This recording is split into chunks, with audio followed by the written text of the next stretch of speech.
சீமானவர்கள் பிரபாகரனை சந்திக்கவே இல்லை, அவர் அங்கே போகவே இல்லை, பிரபாகரனை பார்க்கவே இல்லை அப்படிங்கிற மாதிரிலாம் பேசுகிறாங்க. உண்மையில் என்ன நடந்திருக்கும்னு நினைக்கிறீங்க? எனக்கு என்னமோ இது பெரிய ஒரு விஷயமே இல்லைன்னு தோணுது. இது ஆக்சுவலாக டிஸ்கஸ் பண்ண வேண்டிய ஒரு விஷயமே கிடையாது. இப்போ அவர் யாருன்னு தெரியாது, நிஜமாவே அவர் தான் எடிட் பண்ணாரான்னு தெரியாது, அவர் எடிட் பண்ணதுக்கான ஆதாரமும் கிடையாது, அவர் கிளைம் பண்ணிக்கிறார் நான் எடிட் பண்ணேன்னு. என்டிகே பிரச்சனை தான் அது, எனக்கு அது புரியுது.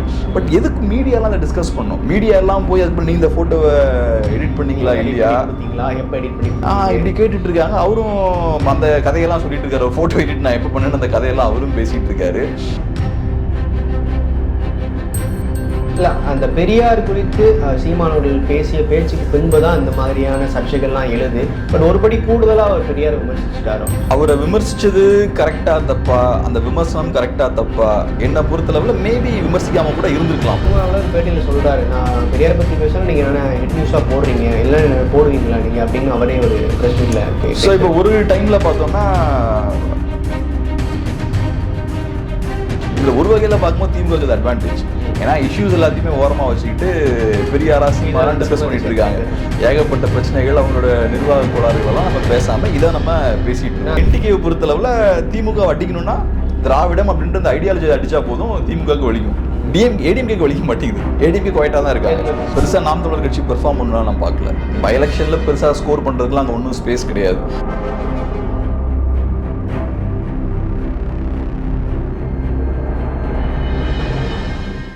சட்டத்தமிழர்கள் அனைவருக்கும் வணக்கம். இன்றைய சிறப்பு நேர்காணலில் நம்முடன் இருந்திருக்கிறார் ஊடகவியலாளர் கேப்ரியல் தேவதாஸ் அவர்கள். வணக்கம் சார். வணக்கம். ஸோ நாம் தமிழர் கட்சியினுடைய தலைமை ஒருங்கிணைப்பாளர் சீமானவர்கள் அந்த பெரியார் குறித்து பேச தொடங்கியதுலேருந்தே தமிழகம் முழுக்க ஒரு பல்வேறு பிரச்சனைகள் நாள்தோறும் கிளம்பிக்கிட்டு இருக்கு. இப்போ அண்மையில் பார்த்தீங்கன்னா பயோஸ்கோப் அப்படிங்கிற படத்தினுடைய டைரக்டர் சங்ககிரி ராஜ்குமார் அவர்கள் சீமானவர்கள் பிரபாகரனுடைய இந்த மாதிரி ஒரு புகைப்படம் காணப்படுது. ஸோ அந்த புகைப்படத்தை நான் தான் எடிட் பண்ணி கொடுத்தேன், அவருக்கு ஒரு கிஃப்ட் பண்ணதுக்காக என்கிட்ட கேட்டிருந்தாங்க, நான் தான் எடிட் பண்ணி கொடுத்தேன் அப்படின்னு சொல்லி ஒரு மிகப்பெரிய பிரச்சனை கிளப்பியிருக்கிறாரு. இப்போ என்னன்னா இதை வச்சு என்ன பேசுகிறாங்கன்னா, சீமானவர்கள் பிரபாகரனை சந்திக்கவே இல்லை, அவர் அங்கே போகவே இல்லை, பிரபாகரனை பார்க்கவே இல்லை அப்படிங்கிற மாதிரிலாம் பேசுகிறாங்க. உண்மையில் என்ன நடந்திருக்கும்னு நினைக்கிறீங்க? எனக்கு என்னமோ இது பெரிய ஒரு விஷயமே இல்லைன்னு தோணுது. இது ஆக்சுவலாக டிஸ்கஸ் பண்ண வேண்டிய ஒரு விஷயமே கிடையாது. இப்போ நிரார் ஆடியோ டேப்ஸ் ரிலீஸ் ஆகுதுன்னு வச்சுப்போம், ஒரு ஆடியோ ரிலீஸ் ஆகுது, அது உண்மையா பொய்யா, நிஜமாவே இந்த டேப்பில் பேசினாங்களா இல்லையா, அதெல்லாம் நம்ம அப்போ டிஸ்கஸ் பண்ணலாம். ஏன்னா அந்த டேப்பில் பேசினது உண்மையாக இருந்தால் ஒரு பெரிய ஊழல் நடந்திருக்குன்னு அர்த்தம். அந்த டேப்பில் பேசினது உண்மை இல்லை, அது ஃபேக் டேப் அப்படின்னா ஊழல் நடக்கலன்னு அர்த்தம். ஸோ ஊழல் நடந்திருக்கா இல்லையான்னு கண்டுபிடிக்கணும்னா அந்த டேப்போட உண்மைத்தன்மையை நம்ம ஆராயணும். இப்போ சீமானவர்கள் அந்த ஃபோட்டோவை சரி அது ஃபோட்டோஷாப் ஃபோட்டோவாகவே இருக்கட்டும், அது என்ன பெருசாக இப்போ என்ன குறைஞ்சி போச்சு, 18 வருஷமா 20 வருஷமா எடுத்த ஃபோட்டோ அது இல்லை. அதை வச்சு ஒரு இளம் தலைமுறையை ஏமாத்துறாரு. பிரபாகரனுடைய அந்த ஒரிஜினல் காப்பிரைட்ஸ் என்கிட்ட தான் இருக்கிற மாதிரி அவர் பேசுறாரு. அதன் மூலியமா இளைஞர்கள் ஈர்க்கப்படுறாங்க, தவறா வழி நடத்துறாரு. நான் என்ன சொல்றேன், இது அப்படி நீங்க சொல்ற ஆங்கிள் இருந்து பார்க்கலாம். அப்படி பார்த்தா அது என்டிகேவோட பிரச்சனை, என்டிகேன்ற ஒரு கட்சியோட பிரச்சனை. எதுக்கு மீடியா எதுக்கு எடுத்துக்கிட்டு அதை வச்சு டிஸ்கஸ் பண்ணிட்டு இருக்காங்க? ஒருத்தர் ஒரு ட்வீட் போடுறாரு, நான் தான் இந்த ஃபோட்டோ எடிட் பண்ணி கொடுத்தேன் ஒரு ட்வீட் போடுறாரு, உடனே எல்லாரும் மைக்கு தூக்கிட்டு போறீங்க. எல்லா நியூஸும் போயிட்டாங்க. அவர் யாருன்னு தெரியாது, நிஜமாவே அவர் தான் எடிட் பண்ணாரான்னு தெரியாது, அவர் எடிட் பண்ணதுக்கான ஆதாரமும் கிடையாது, அவரு கிளைம் பண்ணிக்கிறார் நான் எடிட் பண்ணேன்னு. உடனே செங்கோட்டையன் அப்படிங்கிற ஒருத்தர் தான் எனக்கு எடிட் பண்ண சொன்னாரு, எடிட் பண்ணி சொல்லி கேட்டாரு. அவர் சீமாவோட நெருங்கியே இருந்திருப்பாரு போல, ஒரு பத்திரிகையாளரும் கூட. ஆனா அவர் இப்போ உயிரோட இல்லை. உறுதிப்படுத்துறதுக்கு எந்த வழியும் இல்லை. அவர் சொல்ற விஷயம் தான் அவர் சொல்லிட்டாருன்றது. நான் இதுல ஆக்சுவலா சொல்ற விஷயமே இல்ல, பிரச்சனையே இதுதான். இதை ஒரு இஷ்யூவா பேசுறது யாரு? மீடியா. எதை பேஸ் பண்ணி இதை ஒரு இஷ்யூவா பேசுறாங்க? ஒரு ட்வீட் அவர் போடுறாரு, நான் தான் இந்த போட்டோ எடிட் பண்ணேன்னு ட்வீட் போடுறாரு. அவரு தான் எடிட் பண்ணாருன்னு எந்த ஆதாரமும் கிடையாது, அவரு கிளைம் பண்ணிக்கிறாரு, ஒரு ஆதாரமும் இல்லை. இதுல என்ன நியூஸ் வேல்யூ இருக்கு? நான் சொன்ன மாதிரி ஒரு ஊழல் சம்பந்தப்பட்ட ஒரு போட்டோ இருக்கு, ஒருத்தர் லஞ்சம் வாங்குற மாதிரி போட்டோ இருக்கு, அது உண்மையா பொய்யான்னு நம்ம கணக்கு பண்ணலாம். இதை கணக்கு பண்ணி என்டிகே பிரச்சனை தான் அது, எனக்கு அது புரியுது. பட் எதுக்கு மீடியாலாம் அதை டிஸ்கஸ் பண்ணோம்? மீடியா எல்லாம் போய் அது பண்ணி இந்த போட்டோவை எடிட் பண்ணீங்களா இல்லையா, எப்ப எடிட் பண்ணி இப்படி கேட்டுட்டு இருக்காங்க. அவரும் அந்த கதையெல்லாம் சொல்லிட்டு இருக்காரு, போட்டோ எடிட் நான் எப்ப பண்ணேன்னு அந்த கதையெல்லாம் அவரும் பேசிட்டு இருக்காரு. இது பார்க்க ரொம்ப ஆச்சரியமா இருக்கு. ஏன்னா இது ஒரு நான் இஷ்யூ, இது ஒரு இஷ்யூவே கிடையாது. இது ஒரு இஷ்யூவே இல்லாத இந்த பிரச்சனையை வச்சு பயங்கரமா பேசிட்டு இருக்காங்க. ஸோ நீங்க சொன்ன மாதிரி இப்ப தமிழ்நாட்டில் அந்த ஒரு பழக்கம் இருக்கு, இஷ்யூவே இல்லாம எதையாவது தேவையில்லாத விஷயங்களை மீடியாக்கள்லாம் உட்காந்து டிஸ்கஸ் பண்ணிட்டு இருக்கிறது. இப்ப சரி இந்த இஷ்யூ நீங்க பேசுறீங்க, போட்டோஷாப் மேட்டர் நீங்க பேசுறீங்க, குறைந்தபட்சம் நீங்கள் தமிழ்நாட்டில் இப்போ இந்த 2 வருஷமா ஏகப்பட்ட பிரச்சனைகள் வந்திருக்கு, அதுக்கெல்லாம் நீங்கள் என்ன பண்ணீங்க? அதெல்லாம் கரெக்டாக பேசிட்டு இதையும் பேசினீங்கன்னா எனக்கு புரிஞ்சுக்க முடியுது. ஸோ மீடியாக்காரங்க பரவாயில்ல, எல்லாத்தையுமே சூப்பராக பேசிட்டாங்க, அண்ணா யூனிவர்சிட்டி இஷ்யூவை பயங்கரமாக ஹேண்டில் பண்ணாங்க, கள்ளச்சாராய மரணங்களை பயங்கரமாக ஹேண்டில் பண்ணாங்க, ஒவ்வொரு இஷ்யூ எல்லா இஷ்யூவும் பக்காவா ஹேண்டில் பண்ணிட்டு கவர்மெண்ட் ஒன்றுக்கு எல்லா கேள்வியும் கேட்டுக்கிட்டு இதை எடுத்துட்டாங்கன்னா நமக்கு புரிஞ்சுக்க முடியுது. சரி பரவாயில்ல, ஏதோ பேசிட்டு போறாங்க விட்டுறலாம். நீ பேச வேண்டிய எந்த இஷ்யூவும் பேசல, முக்கியமான பிரச்சனைகள் எதையும் பேசாம அமைதியா உட்காந்துக்கிட்டு தேவையில்லாத ஒரு விஷயத்தை எடுத்து வச்சுக்கிட்டு இது போட்டோஷாப் பண்ணாங்களா இல்லையான்னு டிஸ்கஸ் பண்ணிட்டு இருக்கீங்க. இது அவங்க கட்சி பிரச்சனை இல்ல. அந்த பெரியார் குறித்து சீமானவர்கள் பேசிய பேச்சுக்கு பின்புதான் இந்த மாதிரியான சர்ச்சைகள்லாம் எழுது. பட் ஒருபடி கூடுதலா அவர் பெரியார் விமர்சிச்சுட்டாரோ, ஒரு ஒரு தமிழக மக்களை பொறுத்த வரைக்கும் அவர் ஒரு பெரிய பிம்பமா பாக்குறாங்க, ஒரு பெரிய தலைவரா பாக்குறாங்க. ஸோ அவர் மீது ஏன் இப்படி ஒரு விமர்சனங்களை வாரி வீசுறீங்க அப்படின்னு கேட்குறாங்க. அவரை விமர்சிச்சது கரெக்டா தப்பா, அந்த விமர்சனம் கரெக்டா தப்பா, என்னை பொறுத்த லெவலில் மேபி விமர்சிக்காம கூட இருந்திருக்கலாம். இண்டிவிஜுவல் லெவலில் நான் அப்படி மேபி சொல்லுவேன். ரெண்டாவது, எனக்கு அது அந்த விமர்சனம் கரெக்டானு எனக்கு தெரியல. ஏன்னா இப்போ சீமான் என்ன சொல்றாருன்னா, நீங்க எல்லா டாக்குமெண்ட்ஸையும் வெளியிடுங்க, அதுக்கப்புறம் பார்த்துக்கலாம். ஏன் பெரியார் அவர்களோட ஒர்க்ஸ் எல்லாம் ஏன் நீங்க மூடி வச்சிருக்கீங்க, அரசுடைமை ஆக்குங்க, அதுக்கப்புறம் செக் பண்ணிக்கலான்றாங்க. ஸோ அதுவும் ஒரு லாஜிக்கலான ஒரு ஆர்கியூமெண்ட் தான். இவங்க என்ன சொல்றாங்கன்னா, இப்போ இருக்கக்கூடிய விஷயங்களை வச்சு பார்க்கும்போது, ஓப்பன்ல இருக்கக்கூடிய ரெக்கார்ட்ஸ் வச்சு பார்க்கும்போது எதுவும் அந்த மாதிரி சொன்ன மாதிரி எந்த ரெக்கார்டும் இல்லைன்றாங்க. ஸோ இதை வச்சு பார்க்கும்போது நம்ம கன்க்ளூஷன் வர முடியல, சொன்னாரா இல்லையான்லாம் எனக்கு தெரியல. பட் நான் இதை பொலிட்டிக்கலாக பார்க்குறேன். பெரியார் இன்னைக்கு சீமான் அட்டாக் பண்றாருன்னா அது பொலிட்டிக்கலான ஒரு ஸ்டாண்ட், அது பொலிட்டிக்கலான ஒரு ஸ்ட்ராட்டஜி. இப்போ நீங்க நாம் தமிழர் கட்சியோட ஹிஸ்டரியை பார்த்தீங்கன்னா, கரெக்டாக ஒவ்வொரு காலகட்டத்தில் அவங்க இந்த மாதிரி ஒவ்வொரு இஷ்யூ, அதாவது புனிதம்னு சில விஷயங்கள் இருக்கும்ல, அதை அப்பப்போ அடிக்கிறது, அதை அடிச்சு பெரிய ஒரு என்ன சொல்றது, ஒரு பெரிய அதிர்ச்சியை மக்கள் மத்தியில் ஏற்படுத்துறது. பெரியார் அப்படிப்பட்ட ஒரு பிம்பம் தான். அவர் சீமானோட ஒரு பேட்டியில் சொல்றாரு, நான் பெரியாரை பத்தி பேசுறேன், நீங்க என்ன ஹெட் நியூஸா போடுறீங்க, இல்லை போடுவீங்களா நீங்க அப்படின்னு அவரே ஒரு பிரஸ் மீட்ல. ஸோ இப்போ ஒரு டைம்ல பார்த்தோம்னா திராவிட கட்சிகள்லாம் தமிழர்களுக்கான கட்சி இல்லை, தமிழ் தேசிய கட்சி, நாங்கள் தமிழ் தேசியம்னா தமிழர்களுக்கான சித்தாந்தம், நாம் தமிழ் கட்சி தான் தமிழர்களுக்கான கட்சி அப்படின்ற மாதிரி ஒரு பாயிண்ட்ல கொண்டு வந்து அது வந்து பயங்கர பேசு பொருளா ஸ்டார்டிங்ல மாறிச்சு. அப்ப யார் தமிழர்ன்ற கேள்விலாம் கேட்டாங்க, எப்படி நீங்க இவங்களெல்லாம் தமிழர்கள் இல்லைன்னு சொல்லுவீங்கன்ற மாதிரி கேட்டாங்க. ஏன்னா அப்ப திராவிட கட்சிகள் வந்து தமிழர்களுக்கான பிரதிநிதிகள் நாங்க தான், குறிப்பா திமுக வந்து தமிழர்களுக்கான கட்சினா நாங்க தான்ன்ற மாதிரி அவங்க ப்ரொஜெக்ட் பண்ணி வச்சிருந்தாங்க. ஸோ அதை பட்டுன்னு ஒரு கேள்வி கேட்டப்போ சென்சேஷனலா இருந்தது. அப்ப அது பெரிய ஒரு அதிர்ச்சி ஊட்டக்கூடிய விஷயமா இருந்தது, பயங்கரமா பேசு பொருளாகவும் அந்த டைம்ல மாறிச்சு. ஸோ இந்த மாதிரியான விஷயங்கள் அப்பப்ப புனிதம்னு கருதப்படுற ஒரு விஷயம் இருக்கும்ல, திராவிடம்னா என்னன்னு கேட்குறது. ஆமா, திராவிடம்னா என்னன்னு கேட்குறது, அதெல்லாம் முன்னாடி கிடையாது, ஒரு 15 இயர்ஸ் முன்னாடி அதெல்லாம் கிடையாது. ஸோ இந்த மாதிரி அப்பப்ப புனிதம்னு நீங்க கட்டமைச்சு வச்சிருக்கீங்களா சில விஷயங்கள், அதை கல்ல விட்டு அடிக்கிறது. இதை வந்து சீமான் எப்பவுமே ரெகுலரா பண்ணுவார். இதை பண்ணும்போது தான் அந்த கட்சி வந்து வளர்ச்சியும் பார்த்துருக்கு. ஸோ இப்ப கடைசியா திராவிட அமைப்புகளால கட்டப்பட்ட அந்த புனித பிம்பம் பார்த்தோம்னா பெரியார் அப்படின்ற ஒரு பெரிய ஒரு பிம்பத்தை வந்து கட்டி வச்சிருக்காங்க. அதுல அவர் வந்து அதை தாக்குறாரு. உடனே அது பெரிய ஒரு பேசு பொருளாக மாறுது. இப்போ ஒரு 3 வாரமா அதை பேசிக்கிட்டே இருக்காங்க. இதுல ஒரு வகையில பார்க்கும்போது திமுக அட்வான்டேஜ், ஏன்னா இஷ்யூஸ் எல்லாத்தையுமே ஓரமா வச்சுக்கிட்டு பெரியாரா சீமாரா டிஸ்கஸ் பண்ணிட்டு இருக்காங்க. ஏகப்பட்ட பிரச்சனைகள், அவங்களோட நிர்வாக கோளாறுகள் எல்லாம் நம்ம பேசாம இதை நம்ம பேசிட்டு இருக்கோம். அந்த அண்ணா பல்கலைக்கழக விவகாரம் அப்படிங்கிறது இவர் பேசிய பிறகு அப்படியே கரெக்ட். அதுக்கப்புறமும் வேற இஷ்யூஸ்லாம் வருது. பட் அதெல்லாம் விட்டுட்டு இப்போ இந்த ஒரு பர்டிகுலர் பாயிண்ட்டை பேசுறாங்கன்றது திமுகவுக்கு ஒரு அட்வான்டேஜ் தான். பட் இதுல என்ன டிஸ்அட்வான்டேஜ்னா, திமுக அப்படின்ற அந்த கட்சி வந்து பெரியார் அப்படின்ற ஒரு பெரிய ஒரு ஆளுமை மேலதான் கட்டப்பட்டிருக்கு. ஸோ அவர் ஒரு சித்தாந்தம், திராவிடம், பெரியாரியம், இந்த சோஷியல் ஜஸ்டிஸ் இதெல்லாம் மேலே தான் கட்டியிருக்கு.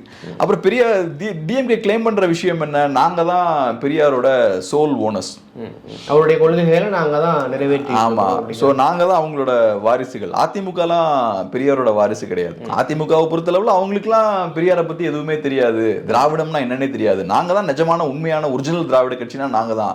ஸோ திராவிடம்ன்ற சித்தாந்தத்துக்கு, பெரியார் அப்படின்ற அந்த மனிதருக்கு எல்லாத்துக்கும் உரிமை கொண்டாடுறது யாருன்னு பார்த்தோம்னா திமுக தான்.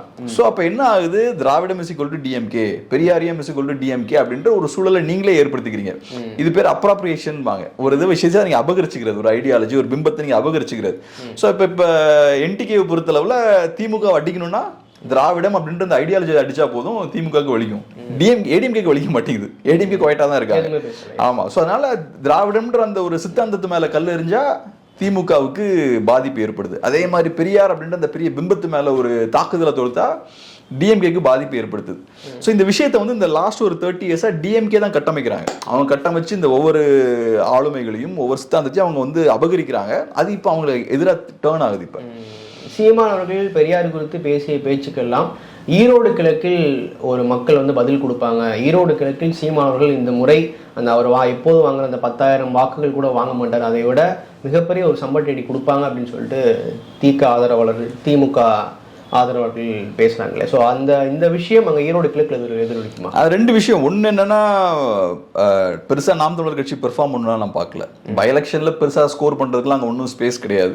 அவங்களுக்கு இருக்க ஒரே அட்வான்டேஜ் என்னன்னா, களத்தில் இப்போ மற்ற எந்த கட்சியுமே பிரதான கட்சி அப்படிங்கும்போது நாம் தமிழர் தான் மைக் சின்னம் கிடைச்சு. ஆமாம். ஸோ ஆனால் கட்சிகள் எதுவும் இல்லைனாலும் திமுக எதிர்ப்பு வாக்குகள் களத்தில் இருக்கு. ஸோ இப்போ திமுக எதிர்ப்பு வாக்குகள் யாருக்கு வாக்களிக்கலாம் அப்படின்னு பார்த்தா ஒரே ஆப்ஷன் என்டிகே தான். கொஞ்சம் பேர் என்டிகேக்கு போடலாம், கொஞ்சம் பேர் நான் ஓட்டே போடல, எனக்கு பிடிச்ச கட்சி நிற்கல, நான் ஓட்டே போடலன்னு அவங்க குவைட்டாக வீட்டில் உட்கார்றதுக்கும் வாய்ப்பு இருக்கு. அது மட்டும் இல்லாமல் இப்போ நான் சொன்னது போல திமுகவுக்கு எதிரான ஆன்டி இன்கம்பன்சி நாளுக்கு நாள் அதிகரிச்சுக்கிட்டே இருக்கு. அப்படி அதிகரிச்சுக்கிட்டே இருக்கும்போது ஏதாவது ஒரு வகையில் மக்கள் அவங்களோட கோவத்தை வெளிப்படுத்தணும்னு நினைப்பாங்க, அரசுக்கு நம்மளோட கோவத்தை தெரியப்படுத்தணும்னு நினைப்பாங்க. அதுக்கு ஒரே வாய்ப்பு இதுதான். நாம் தமிழர் கட்சிக்கு வாக்களிச்சோம்னா அரசுக்கு நம்மளோட கோவம் போய் சேரும். திமுகவுக்கு எதிராக நம்ம வாக்களிச்சோம்னா, திமுக எதிரானா நீ என்டிக்கு தான் ஓட் போட முடியும். ஸோ அந்த விஷயத்தை அவங்க பண்றதுக்கு வாய்ப்பு இருக்கு. பட் இதெல்லாம் பண்ணாலுமே கூட பெருசா வாக்குகள் வாங்குவாங்களான்னு எனக்கு தெரியல. போன தடவை 10,000-11,000 வாங்கினாங்க. இந்த தடவை மேபி அரௌண்ட் அதை விட கொஞ்சம் வேணா அதிகமாக வாங்குறதுக்கான வாய்ப்பு இருக்கு. ஸோ எலக்டோரல பெருசா பெர்ஃபார்ம் பண்ணுவாங்கன்னு எனக்கு தோணல. ஆனா அதுக்கு காரணம் பெரியார் கிடையாது. பெரியாருக்கு பெருசா கிரவுண்ட்ல எலெக்ஷனை இம்பாக்ட் பண்ண முடியாது. பெரியாரினுடைய மண், பெரியாரினுடைய சொந்த மாவட்டம். ஸோ அதுல ஒரு நிச்சயமா ஒரு தாக்கம் இருக்கும் அப்படிங்கிறாங்க. பெரியாரோட மண் இந்த விஷயங்கள்லாம் டிஎம்கேவோட நரேட்டிவ் பில்டிங் தான். அது கிரவுண்ட்லலாம் எலெக்ஷன்லலாம் ஒரு இம்பாக்டையும் அது ஏற்படுத்தாது. பெரிய இம்பாக்ட்லாம் ஏற்படுத்த வாய்ப்பு இல்லை. இன்ஃபேக்ட் மேபி சீமானுக்கு சில நேரங்கள் அது பாசிட்டிவா இருக்கிறதுக்கான வாய்ப்பு இருக்கு. ஏன்னா இப்போ பாஜக காலத்துல கண்டெஸ்ட் பண்ணல எலெக்ஷன்ல. ஸோ இப்போ பெரியார சீமான் அட்டாக் பண்றாருன்னா கொஞ்சம் பாஜக காரங்க அதை பாசிட்டிவா பார்க்கறதுக்கு வாய்ப்பு இருக்கு. ஸோ இவர் திமுக நல்லா ஸ்ட்ராங்கா அப்போஸ் பண்றாரு, பாஜக காரங்களும் பெரியார் அப்போஸ் பண்ணுவாங்க, இவரும் பெரியார் அப்போஸ் பண்றாரு. ஸோ அந்த வகையில் மேபி கொஞ்சம் பாஜக ஓட்டர்ஸ் மேபி வாக்களிக்கிறதுக்கான வாய்ப்பு இருக்கு. பட் பெரியார் என்னைக்குமே பெரிய ஒரு எலெக்ஷனை தீர்மானிக்கக்கூடிய ஒரு லீடர் கிடையாது. அவர் ஒரு ரிஃபார்மிஸ்ட்னு சொல்லாமே தவிர எலெக்ஷன்ஸ்ல எலெக்ஷன் டிஃப்ரெண்டான ஒரு கேம். நீங்க நல்ல தலைவரா இருக்கலாம், ரிஃபார்மரா இருக்கலாம், புரட்சியாளராக இருக்கலாம், ஆனா எலெக்ஷன் டிஃப்ரெண்டான கேம். ஆமா, நீங்க வாக்குகளை ஓட்டர்ஸை கொண்டு வந்து ஓட்டர்ஸை கன்வின்ஸ் பண்ணி ஓட்டர்ஸுக்கு சென்சிட்டிவான விஷயங்களை பேசி அது தாண்டி பணம், அது தாண்டி கேம்பெயின், இதெல்லாம் இது டிஃப்ரெண்டான ஒரு கேம். இதுக்கும் பெரியாருக்கும் சம்பந்தம் இருக்கிறதா எனக்கு தெரியல. ஸோ அதனால இந்த எலெக்ஷன்ஸை பெருசா இது பாதிக்கும்னு எனக்கு தோணல. ஸோ இஷ்யூவே இல்லாத ஒரு விஷயத்தெல்லாம் இஷ்யூ ஆக்குறாங்க, மீடியாக்கள் அது மேலே ஒரு அட்டென்ஷன் கொடுக்குறாங்க. பட் இஷ்யூஸை பேச மாட்டேங்கிறாங்க அப்படிங்கிற குற்றச்சாட்டு. இப்போ நாம் தமிழர் கட்சி விவகாரத்துலாம் இருக்கட்டும், அதை வச்சு திடீர்னு ஒரு லைவ்ல போய்கிட்டு பேசுறது, கேட்கறது, அவர்கிட்ட நேரடியாக போய் எடுக்கிறது, இதெல்லாம் பார்த்தோம். ஸோ அதற்கு நாம் தமிழர் கட்சியிலிருந்தும் பதிலடி கொடுக்குறாங்க. ட்விட்டர் போன்ற இணையதளங்களை எழுதுறாங்க. ஃபோட்டோக்கள், இப்போ நிறைய ஃபோட்டோக்கள் மாதிரி, இப்போ நிறைய ஃபோட்டோக்கள் சீமான் பிரபாகரனோட இருக்கிற ஃபோட்டோக்கள்லாம் வருது. ஸோ இந்த ஒரு அரசியல் இருக்கு இல்லையா? இப்போ திமுக ஒன்று பண்றாங்க, அதுக்கு நாம் தமிழர் ஒன்று பண்றாங்க. இப்படி பண்ண மக்களுடைய பிரச்சனை திசை திரும்போதும் இந்த ரெண்டு கட்சிகளுக்கான பிரச்சனையாவே மாறிக்கிட்டு. அதான் இப்போ ஒண்ணு, இந்த விஷயங்கள் நடக்கிறதால என்டிகேக்கு நல்லதுதான், அவங்களுக்கு பப்ளிசிட்டி கிடைக்குது. பட் என்னன்னா மக்கள் பிரச்சனைகள்லாம் டைவர்ட் ஆகுது. மக்கள் பிரச்சனைல இருந்து ஃபோக்கஸ் இப்ப கட்சிகள் பக்கம் திரும்புது. இது பெரிய ஒரு அவலம். பிரதான கட்சிகள் மக்கள் பிரச்சனைக்காக ஒரு மாத்தி சண்டை போட்டுக்கிட்டா சரிங்களா? இது இவங்களோட சொந்த பிரச்சனைக்காக சண்டை போட்டுக்கிறது. ஸோ அது சிக்கலான ஒரு விஷயம் தான். இப்ப உதாரணத்துக்கு நான் இப்போ வீடை விட்டு சீமானுடைய வீடை முற்றுகிட போறாங்க ஜனவரி 22. அதுலலாம் முற்றுகிட போறா அப்படின்னு சொல்லி திருமுருகன் காந்தியோட அதுலலாம் எனக்கு உடன்பாடு இல்லை. இப்போ உங்களுக்கு கருத்தியல் ரீதியாக ஒருத்த பிரச்சனை இருந்ததுன்னா நீங்க ஐடியாலஜிக்கலா நீங்க அவர்கிட்ட போதுங்க. வீடை போய் முற்றுகிடுறதுலாம் அது ஒரு ஜனநாயக முறையா நான் அதை பார்க்கல. அது கரெக்டான ஒரு விஷயமா எனக்கு படலை. ஸோ அதை தவிர்க்கலாம். அவங்க அவங்களுக்கு கருத்தியல் ரீதியா சீமானோட வேறுபாடு இருக்கு, இல்லாட்டி விமர்சனம் பண்ணணும்னா நீங்க மக்கள்கிட்ட கொண்டு போங்க. மக்கள்கிட்ட கொண்டு போய் அவர் தப்புன்ட்டாருன்னு நினைச்சீங்கன்னா அம்பலப்படுத்துங்க. ஸோ இந்த முற்றுகையிடுறதுல எனக்கு பெரிய ஒரு உடன்பாடு இல்லை. ரெண்டாவது இஷ்யூஸ்ன்னு பார்த்தோன்னா ஏகப்பட்ட இஷ்யூஸ் இருக்கு. இப்போ கள்ளக்குறிச்சி கள்ளச்சார இஷ்யூ எடுத்துக்கிட்டோம்னா அதெல்லாம் சாதாரண பிரச்சனையே கிடையாது. 60 பேருக்கு மேலே உயிரிழக்கிறாங்கன்னா, சாதாரணமாக ஒரு மதுவை குடிச்சு அவங்க 60 பேருக்கு மேலே உயிரிழக்கிறாங்கன்னா அது பெரிய பிரச்சனை. அது ஆனால் நம்ம மீடியாலாம் அப்படி அதை ஹேண்டில் பண்ணணும். ஃபர்ஸ்ட் அந்த நிறைய நியூஸ் வருது, 1-2 பேர் இறக்குறாங்கன்ற நியூஸ் வருது. அப்ப சைலண்டா அமைதியா இருந்தாங்க, அந்த நியூஸை பெருசா கேரி பண்ணல, டிஸ்கஷன்ஸ்லாம் பண்ணல அன்னைக்கு நைட்டு.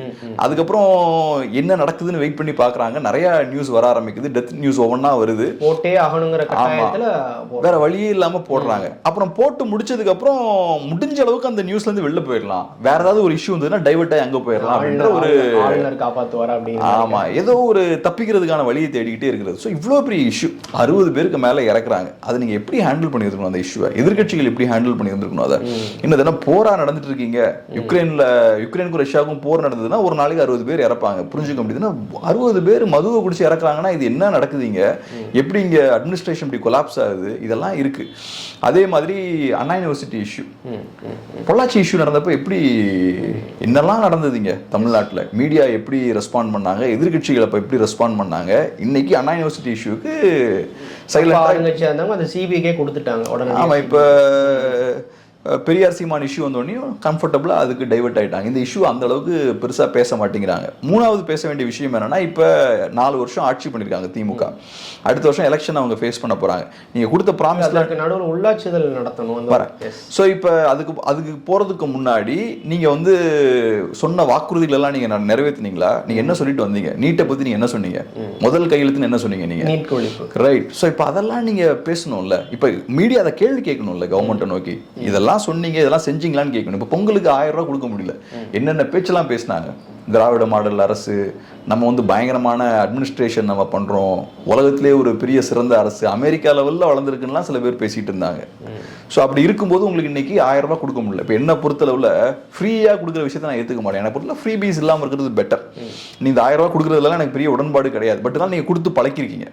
ஸோ மக்களுக்கு இப்போ நீங்கள் கொடுப்பீங்கன்னு ஒரு எக்ஸ்பெக்டேஷனும் இருக்கு. ஸோ அப்படி இருக்கும்போது உங்களுக்கு இதை கொடுக்க முடியல, கொடுக்கணுன்ற கம்பல்ஷனும் உங்களுக்கு இருக்கு, இருந்தும் உங்களுக்கு கொடுக்க முடியல. அப்போ என்ன பிரச்சனை? கையில் பணம் இல்லைன்றீங்க, கேட்டா சென்ட்ரல் கவர்மெண்ட் இருந்து பணம் வரலன்றீங்க. அப்போ உங்க வேலை என்ன?